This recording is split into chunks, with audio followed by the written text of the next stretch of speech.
welcome again for the last time this week. And today we'll learn what looks like a little bit more about pride and how it affects us Christians in this little entry called A Humble Servant. Let's look at it.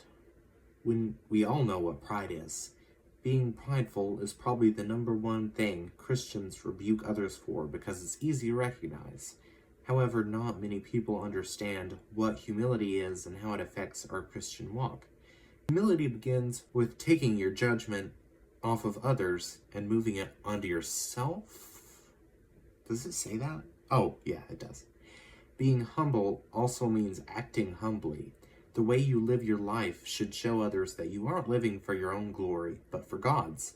If you've ever wondered what humility looks like, just turn to the Bible.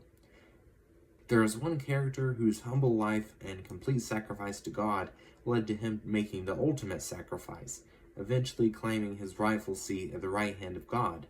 Jesus Christ. Jesus had to humble himself to the lowest of the low in the world and allow himself to be crucified in order to save all of humanity. I know being Christ-like is very difficult sometimes, and it even seems like God asks us as believers to do impossible things, but it is not impossible to do away with pride. Plus, God says in Proverbs 11:2, when pride comes, disgrace follows, but with humility comes wisdom. This means that if we are humble, it'll pay off and God will reward us.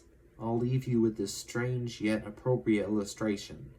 An acorn must first bury itself beneath the earth, with all of its commotion and destruction, in order to be nurtured into a great tree that'll give comfort, peace, and nourishment to the world around it.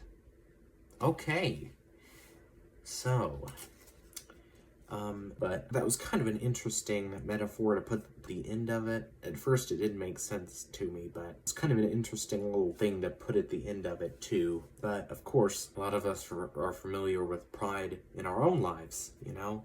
It's probably one of the main things about sin. I believe it's what some people would consider the greatest sin, or the devil's sin. And it makes a lot of sense because not only do we see a lot of pride nowadays, it's that, like this described, pride keeps us from doing the right thing. And in my own life, it led me to thinking, knowledge was more important than human connection, which, I'm still trying to overcome that, and I'm learning how to interact with people properly. But most people's ego do, in fact, get in the way of things, For example, learning how to transform your own idea of yourself. If you identify too strongly with the sins you commit, then you can't change any others before you change pride, if that makes sense. Because pride is such a central sin. I'm just now actually starting to realize just how much of a root it is,